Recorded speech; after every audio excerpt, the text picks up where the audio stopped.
농부는 거친 땅에서 쏟아지는 태양과 뜨거운 열기를 온몸으로 받으면서 한여름에도 밭에서 흙과 잔혹한 씨름을 해야 합니다. 씨름 선수와 같이 온몸이 젖어야 밭에서 열매를 얻어먹을 수 있습니다. 밭에서 씨름하는 농부는 비가 오지 않는 화창한 날에도 항상 온몸이 비에 맞은 것처럼 흠뻑 젖은 것과 같습니다. 농부는 밭에 물을 공급하기 전에 비처럼 쏟아지는 땀방울로 먼저 밭을 적셔야 합니다. 밭은 구름에서 떨어지는 비로 열매를 맺는 것이 아니라 밭은 농부의 땀방울로 열매를 맺어갑니다.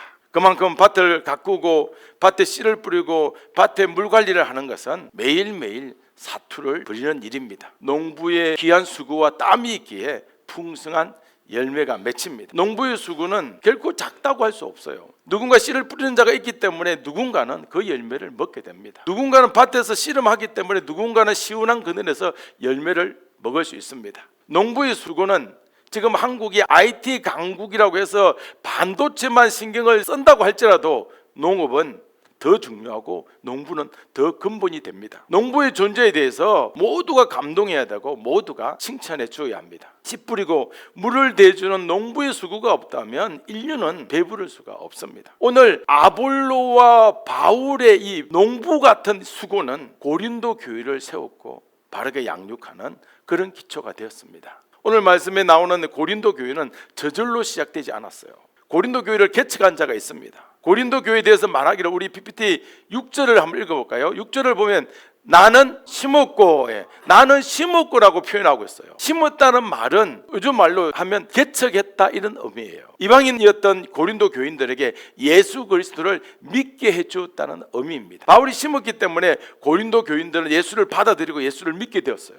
또 아볼로는 뭘 했습니까? 물을 주었을 때 이 말의 의미는 뭐냐면 아볼로는 고린도 교인들이 계속해서 예수 그리스도를 깨닫도록 가르쳐주고 설교해 주었다는 그런 말씀입니다. 아볼로와 바울은 고린도 교회에 엄청난 영향력을 끼친 사람이에요. 이들의 수고와 이들의 노력과 열정으로 고린도 교회는 그 당시에 주변의 많은 교회들 중에서 우뚝 설 수가 있었습니다. 지금 교회 상황으로 말하자면 바울은 교회를 개척한 자이고 또 아볼로는 그 다음 목회자로 와서 견고하게 양육한 사역자예요. 바울은 고린도 교회를 개척하고 난 뒤 얼마 지나지 않아서 소아시아의 다른 교회들을 개척하기 위해서 고린도 교회를 떠나게 돼요. 바울이 자리를 비웠을 때 아볼로가 찾아와서 그 빈자리를 채우고 예수님에 대해서 자세히 가르쳐 줬고 아볼로가 와서 체계적인 양육을 한 것이에요. 고린도 교회에서 이렇게 바울의 흔적과 아볼로의 흔적은 정말 위대하고 빛나고 강렬했습니다. 이렇게 한 교회가 세워지기 위해서 가장 중요한 자는 심는 자이고 물 주는 자입니다. 여러분, 선교사님들을 왜 먼 타국으로 보내죠? 누군가 예수님을 모르는 자들에게 다가가서 예수 그리스도를 전파하는 자, 곧 심는 자가 매우 중요하기 때문입니다. 누군가 예수님을 알기 원하는 자들에게 자세히 가르쳐 주어야 합니다. 예수 그리스도가 어떤 분인가를 계속 설교하고 계속 양육하는 자가 반드시 필요합니다. 그런즉 심는 이라 물 주는 일은 아무것도 아니로되 오직 자라게 하시는 일은 하나님 뿐이로되. 아멘. 심는 이라 물 주는 일은 뭐다? 아무것도 아니다. 여러분, 개척한 바울이나 아볼로가 아무것도 아니라면 기분이 어떻겠어요? 안 좋아요. 그러면 자식은 저절로 태어나서 저절로 자랍니까? 엄마의 해산의 수고가 있고 마른 자리, 젖은 자리를 갈아준 그런 부모가 있는 거예요. 고린도 교회의 부모는 고린도 교회를 세우고 고린도 교회의 생명력을 불어넣은 바울과 아볼로입니다. 이들에 대한 칭송은 영원해야 되지 않겠습니까? 하나님께서 태초에 인간을 창조하시고 에덴 동산에 모든 것을 다 만들어 주셨어요. 나무를 창조하시고 그 나무가 저절로 자라도록 해주셨습니다. 하나님은 창조한 후에 아무것도 안 하시는 분이 아니에요. 하나님은 창조한 후에도 꾸준히 모든 것이 자라나도록 매일매일 매 순간순간 다 자라도록 생명력을 주셨습니다. 아담은 누구의 위임을 받았죠? 하나님의 위임을 받아서 에덴 동산을 관리하고 돌봅니다. 에덴 동산을 관리하고 돌보면서 매일매일 자라고 저절로 자라는 나무들과 꽃들과 동물들을 보면서 날마다 감사 찬양을 하나님께 돌렸어요. 그런데 아담은 시간이 지나면서 그 위치에 내가 있으면 얼마나 좋을까 자신이 올라가고 싶었습니다. 자신이 공급하는 자가 되고 싶었고 자신이 칭송받는 자가 되고 싶었습니다. 그렇게 인간의 마음에 죄가 들어오고 타락하게 되었습니다. 타락한 인간들은 모든 것을 공급하시는 하나님께서 모든 것을 자라나게 하는 이 창조주와 공급하시는 공급주인 것을 부정하게 되었습니다. 그러면서 자신이 공급해 준다고 알리고 자신을 섬기게 하고 자신을 경배하도록 했습니다. 타락한 모든 인간은 자신의 이름을 알리고 자신의 치적을 알리는 타락의 기쁨으로 인생을 살아가고 있습니다. 오늘 말씀을 보면 바울과 아볼로는 고린도 교회를 심었고 바울과 아볼로는 고린도 교회에 물을 주었습니다. 심는 것도 귀하고 물을 주는 것도 정말 귀합니다. 그러나 바울은 정확하게 알았어요. 아무리 우리가 바울과 아볼로 둘이서 고린도 교회를 심었다 할지라도 고린도 교회에 물을 주었다 할지라도 자신들은 아무것도 한 것이 없다고 고백합니다. 아무리 심고 물을 주어도 하나님의 역사가 없었다면, 하나님께서 자라나게 하지 않았다면 아무것도 다 소용없는 일이라는 것을 바울은 고백하고 있습니다. 바울과 아볼로는 예수님이 생명력을 주지 않았다면 결코 자라날 수 없었다고 고백하고 있습니다. 바울은 이렇게 고백합니다. 자신이 아무것도 한 것이 없다고 분명히 밝히고 있어요. 고린도전서 1장 13절을 같이 읽어보겠습니다. 그리스도께서 어찌 나뉘었느냐? 바울이 너희를 위하여 바울의 이름으로 너희가 세례를 받았느냐? 바울과 아볼로는 십자가에 못 박히지 않았습니다. 바울과 아볼로 이름으로 세례를 베풀지 않았어요. 오직 예수님께서 십자가에 못 박히고 오직 예수님의 이름으로 세례를 주었습니다. 사역자들이 한 일은 아무것도 없습니다. 예수님은 이 땅에 와서 모든 것을 다 이루신 분입니다.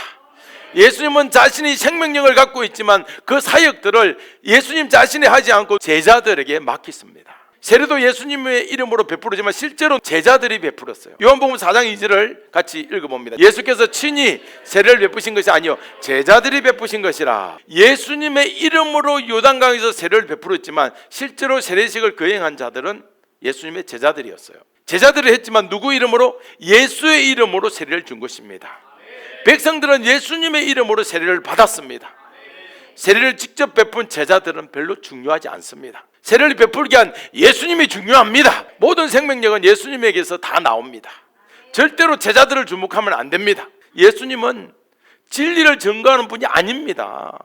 예수님은 진리를 전달하는 분이 아니에요. 예수님은 제자들처럼 진리를 전달하는 그런 자가 아니에요. 예수님은 그 자체가 진리이십니다. 예수님의 모든 말씀은 살아있는 진리이고 살아있는 생명입니다. 예수님은 아무에게도 증거를 받을 필요가 없는 거예요. 예수님은 그 자신 안에 생명력이 있습니다.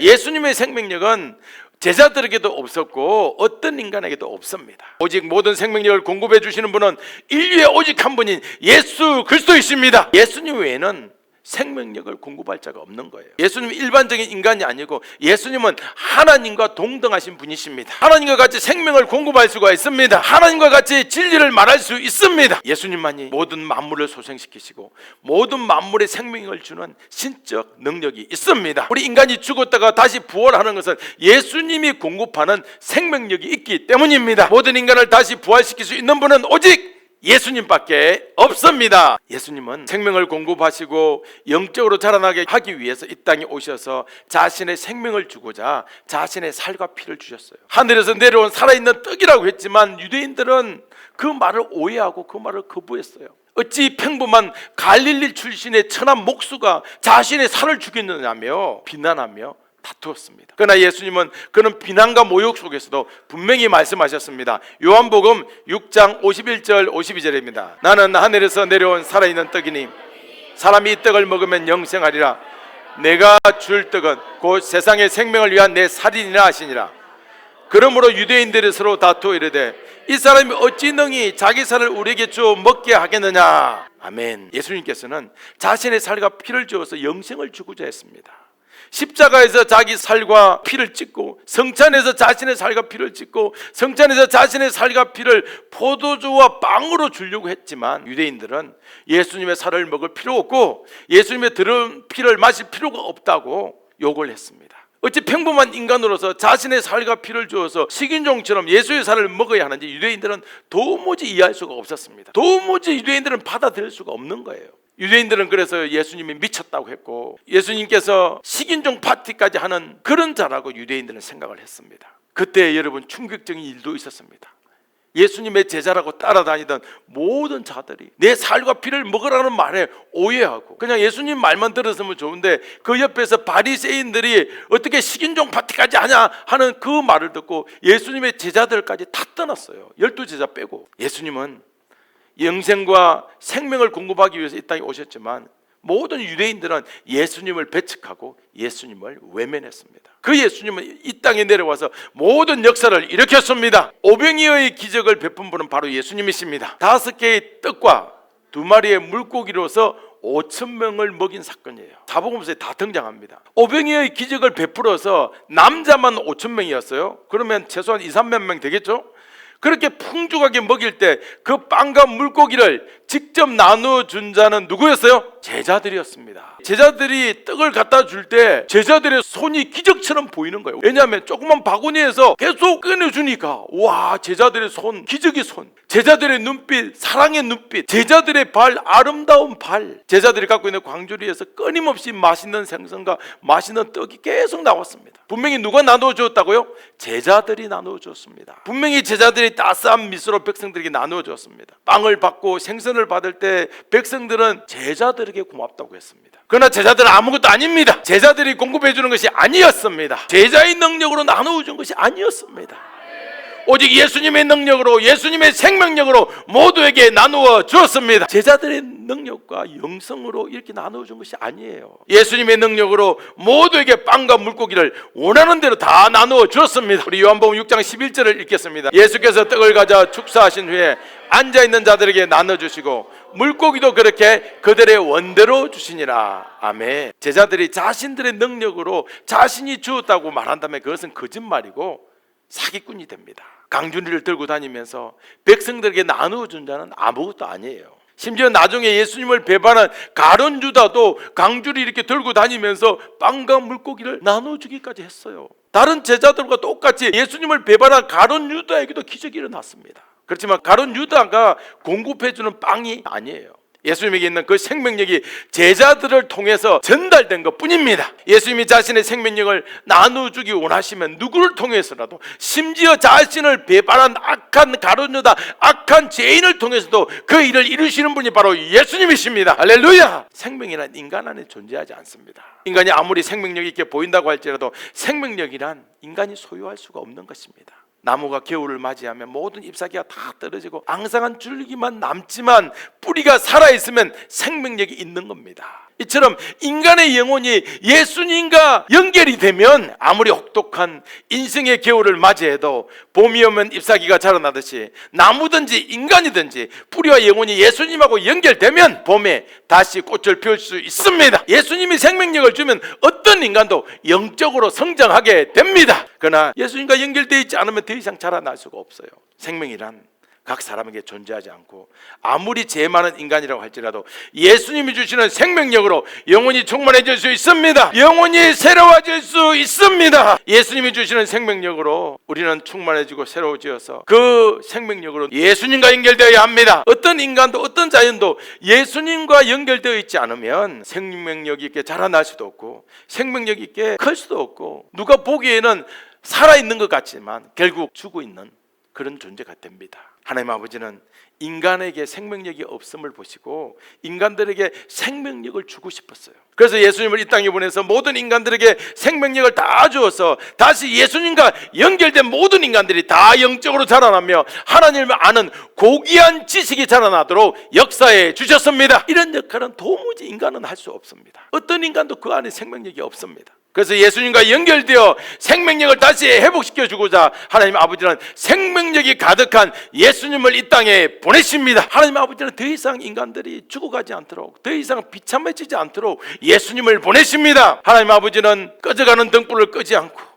상한 갈대를 꺾지 않는 은혜로운 분이십니다. 하나님 아버지가 생명력 있는 예수님을 보내지 않았다면 인간의 인생에 다시 화창한 봄날은 절대로 존재할 수 없습니다. 하나님 아버지께 감사와 찬양을 돌려야 합니다. 아멘. 오늘 바울과 아볼로가 교회를 세우고 교회를 양육하는 것처럼 보이지만 바울과 아볼로 교회는 고린도 교회를 일으켜 세우는 생명력이 전혀 없습니다. 바울과 아볼로는 생명력 있는 예수님을 전해서 예수님의 생명력이 고린도 교회에 나타났을 뿐입니다. 아멘. 이 사실을 너무나 잘 알고 있었던 바울과 아볼로는 자신을 주복하지 않도록 고린도 교회에 분명히 하고 있습니다. 고린도 교회에 자기가 분명히 고백하고 있습니다. 바울과 아볼로가 뭐라고 합니까? 우리는 아무것도 아니다. 할렐루야. 자신들은 단지 심었고 단지 물을 주었는데 이 모든 것을 자라나게 하신 분은 예수님이십니다. 자신들에게는 생명력이 없었습니다. 자신들은 자라나게 할 수 없었습니다. 자신들은 아무것도 아니고 오직 생명력은 예수님에게만 있다고 진정한 고백을 했기 때문에 고린도 교회는 생명력을 주시고 자라나게 하시는 예수님께 감사하고 예수님을 믿었고 예수님만 의지했습니다. 고린도 교회의 위대함이 있어요. 고린도 교회의 위대함은 바로 자라나게 하는 그 실체이신 예수님을 일찍 깨닫고 감사할 줄 아는 은혜로운 교회가 되었습니다. 아멘. 또한 고린도 교회는 자신들을 인도해준 바울과 아볼로를 오히려 잊지 않고 보답하며 예수님을 제대로 알게 해준 그 은혜에 평생토록 감사했습니다. 이렇게 훌륭한 사역자를 보내주신 예수님께 고린도 교회들은 감사를 드렸습니다. 사랑하는 여러분, 농부가 씨를 뿌리면 다 열매를 맺습니까? 그렇지 않습니다. 해충의 피해도 있고 태풍의 피해도 있고 또 가뭄의 피해도 있습니다. 어느 해는 농사를 다 망칠 수 있어요. 그래서 농부가 씨를 뿌리기만 하면 저절로 대풍년이 된다. 그러지 않습니다. 땅의 토질과 온도, 또 기후, 비가 얼마나 오는 비의 양, 그리고 일조의 햇빛이 얼마나 오느냐, 일조량이 매우 중요합니다. 농부가 씨를 뿌리면 이 벼가 자라나는 생명력은 농부의 수고로 얻어지는 것이 아니에요. 이런 생명력이 있는 현상은 누구의 역사입니까? 예수님의 역사입니다. 사람도 인생이 태어나면 저절로 성장하는 것이 아니에요. 수많은 난관을 이겨야 하고 수많은 어려운 상황을 지나가야 합니다. 예수님이 생명력을 주시기 때문에 농사 짓는 농작물도 인간도 예수님께서 생명력을 주시기 때문에 자라날 수 있습니다. 내가 잘나서 자라난 것이 아니에요. 이런 예수님께 감사하지도 않는 자는 벌레 같은 자입니다. 이런 예수님께 고마워하지 않는 자는 구원에 이를 수 없습니다. 예수님께서 자신에게 생명력을 주신 그 예수님께 나와서 그 예수님에게 진정한 마음으로 감사하지 않으면 가룟 유다처럼 3년이나 예수님 따라다닌다고 할지라도 언젠가 예수님을 배반하고 지옥으로 가게 될 것입니다. 성도는 때때로 바울처럼 심기도 하고 때때로 아볼로처럼 물을 주기도 합니다. 그러나 성도가 무엇을 하든 자신의 영혼 안에는 생명력이 전혀 없습니다. 성도를 영적으로 성장시키고 성도에게 생명력을 풍성하게 줄 수 있는 분은 바로 예수님이십니다. 예수님이 받아야 할 감사와 영광과 존귀를 중간에서 가로채고 마치 자신이 공급하는 것처럼 행동하는 자는 거짓 성도가 되고 나쁜 이단이 됩니다. 성도는 무엇을 하든지 영광을 예수님께 돌려야 합니다. 모든 감사를 오직 예수님께만 올려드리는 자가 되어야 합니다. 성도라는 자가 예수님께 감사를 돌리지 않으면 그는 예수님의 영광을 가로챈 사기꾼이고 가룟 유다이고 거짓 성도가 됩니다. 성도는 아무리 땀을 흘려 심어도 아무리 큰 수고로 물을 줘도 자신의 영광을 가리고 자신은 아무것도 아닙니다. 내가 이렇게 열심히 했지만 나는 아무것도 아닙니다. 고백할 수 있는 자가 되어야 합니다. 아멘. 성도가 지금까지 내가 돈 잘 벌어서 내 자식들 먹여 살렸다 이렇게 자랑하고 이렇게 말을 장황하게 늘어놓는다면 그런 자는 지금까지 공급하시고 지금까지 지켜주신 하나님을 외면하고 하나님을 쫓아내고 하나님을 대적하는 자가 됩니다. 예수님의 사역은 때로 직접 나타나지 않아도 성도를 향하여 쉬지 않고 나타나게 해주십니다. 성도를 위하여 쉬지 않고 보호해 주십니다. 우리 인간이 잠이 들고 또 농부가 쉴 때에도 예수님은 자지도 않고 쉬지도 않고 계속해서 성도의 가정과 성도의 삶에 정말 모든 직장과 모든 관계에 생명력을 주셔서 날마다 더 좋아지도록 날마다 더 풍성해지도록 역사해 주시는 분이십니다. 아멘. 질문합니다. 예수님은 어떤 성도에게 바울과 아볼로처럼 복을 주실까요? 그것은 자신은 아무것도 아니고 모든 것을 다 예수님이 하셨다고 감사의 고백을 하는 자에게 예수님은 쉬지 않고 공급해 주십니다. 그 성도의 일생에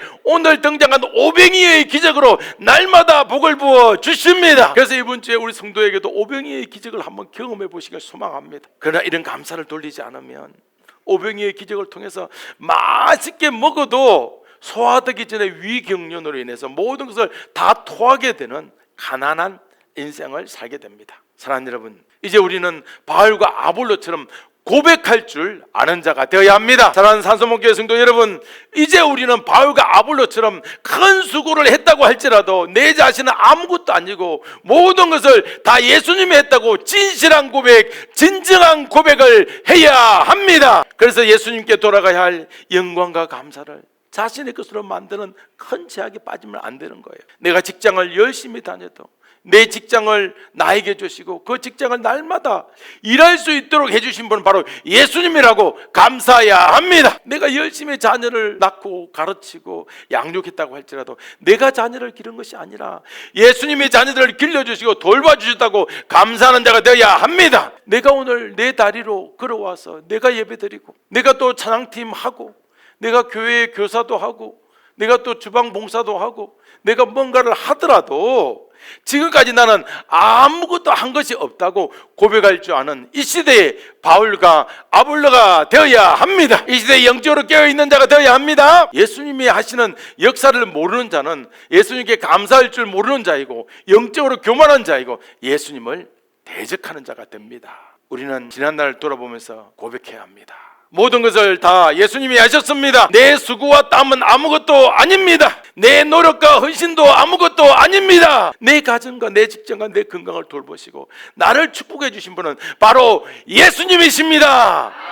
아멘. 우리는 때때로 죄를 짓고 우리는 때때로 게으르고 완악하고 교만해도 나를 불쌍히 여겨서 나를 버리지 않고 육적으로나 영적으로나 지속적으로 생명력을 주셔서 자라나게 하시고 복을 부어주신 분은 바로 예수님이라고 감사하는 자가 되어야 합니다. 할렐루야. 감사하는 자는 자라나게 하시는 예수님을 바울처럼 아는 자이고 감사하지 않는 자는 가룟 유다처럼 예수님을 보지 못하는 영적 소경이고 영적으로 매우 가난한 자입니다. 예수님은 모든 생명력을 우리에게 공급하신 유일한 분이십니다. 사랑하는 여러분, 예수님이 날마다 자신의 모든 인생과 모든 사업과 모든 가정과 모든 일들에 풍성하게 생명력을 부어주십니다. 여러분 기대하시기 바랍니다. 그래서 날마다 은혜를 받으려면 감사와 찬양이 끊이지 않는 복된 인생을 살려면 무엇을 해야 될까요? 정답이 있습니다. 정답은 바울과 아볼로처럼 모든 영광과 감사를 예수님께만 돌리고 자신은 아무것도 아니라고 영적으로 깨어 있어야 합니다. 아멘. 영적으로 깨어있는 방법이 뭐예요? 나는 아무것도 아닙니다 라고 말하는 것이 영적으로 깨어있는 거예요. 나는 아무것도 아닙니다 라고 하는 순간에 왜 네가 아무것도 아니냐, 너는 이렇게 했고 이렇게 했다고 말씀해 주세요. 거꾸로 말씀해 주세요.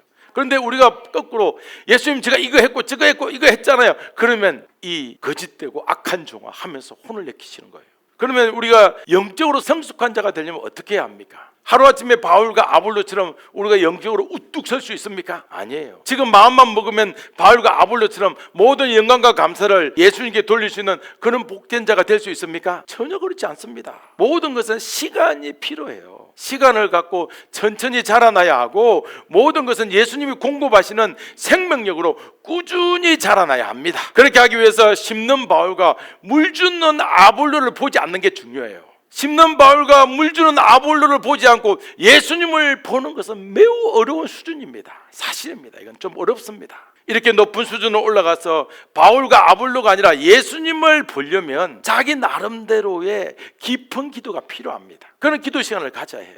예수님이 나를 위해서 어떤 일을 하고 있는지 깊이 있게 기도해야 합니다. 30년 40년 신앙생활하고 평생 신앙생활을 해도 기도한 걸 생각해보면 식사 시간에 기도했던 1분 평생을 하면 몇 시간은 될 거야. 이런 기도로는 바울과 아볼로처럼 예수님을 볼 수는 없어요. 영적인 수준은 직분에 관계없이 낮고 높은 수준이 있습니다. 목사라고 할지라도 낮은 수준이 있는가 반면에 성도라고 할지라도 높은 영적인 수준이 있는 거예요. 직분으로 구원에 이릅니까? 아닙니다. 직분으로 구원에 이르지 않습니다. 직분으로 영적 수준이 결정되지 않아요. 꼭 기억하시기 바랍니다. 우리는 어떤 직분에 있든지 예수님을 깊이 알아야 되고 예수님이 어떻게 생명을 주시는지 알아야 합니다. 신앙은 연수가 아닙니다. 신앙은 연수에 맞게 높은 수준으로 좀 올라가 주는 게 좋습니다. 고린도 교회도 다들 직분이 있었어요. 그런데 고린도 교회 안에 직분이 있는데도 분쟁이 있는 것은 영적 수준이 안 올라가고 그대로 정체해 있었기 때문이에요. 예수님이 보이지 않으면 예수님께 감사할 수 없습니다. 예수님이 보이지 않으면 교인들은 서로 분쟁하며 서로 미워하고 망하는 교회가 되는 겁니다. 그러나 예수님을 볼 수 있는 자가 교인들 중에 많으면 예수님을 날마다 찬양하는 교회가 됩니다. 그 교회는 예수님이 날마다 생명력을 공급해 주셔서 무엇을 하든지 잘 되고 평안과 기쁨이 넘치는 그런 교회가 될 수 있고 그런 성도가 될 수 있습니다. 예수님 때문에 가능합니다. 그래서 이제 모든 것을 다 주시는 예수님을 깊이 알아야 합니다. 깊은 기도에서 예수님을 만나면 모든 것을 다 주시는 예수님을 만나게 됩니다. 그때는 감사가 저절로 나오고 찬양이 저절로 나오고 기쁨과 평안이 저절로 나오는 인생을 살게 돼요. 자라나게 하시는 예수님을 본 자는 예수님의 미소를 갖고 인생을 살아가게 됩니다. 그러나 자라나게 하는 예수님을 못 본 자는 울상을 짓고 남은 인생 힘들게 살아가야 할 것입니다. 일주일에 한 번 깊은 기도를 요청드립니다. 이 깊은 기도는 딥프레어는 선택이 아니라 예수님을 깊이 만나는 필수사항이 되어야 합니다. 깊은 기도에서 예수님을 깊이 만나야 합니다. 예수님을 깊이 만나면 영원토록 우리 삶과 인생에 생명을 주시고 모든 것들이 다 행통하도록 역사해 주십니다. 우리는 지금까지 예수님이 공급해 주시는 그 모든 것을 살아왔던 예수님의 자녀들입니다. 그래서 이번 주 미션은 이거예요. 나는 아무것도 아닙니다 기도, 딥프레의 기도 제목이 있습니다. 나는 아무것도 아닙니다. 아무기 기도를 하시기 바랍니다. 그리고 공동체의 우리 미션은 뭐냐면 만나는 사람마다 예수님께서 하셨습니다, 예수님께서 하십니다, 이런 고백을 하기를 주 예수의 이름으로 축원합니다.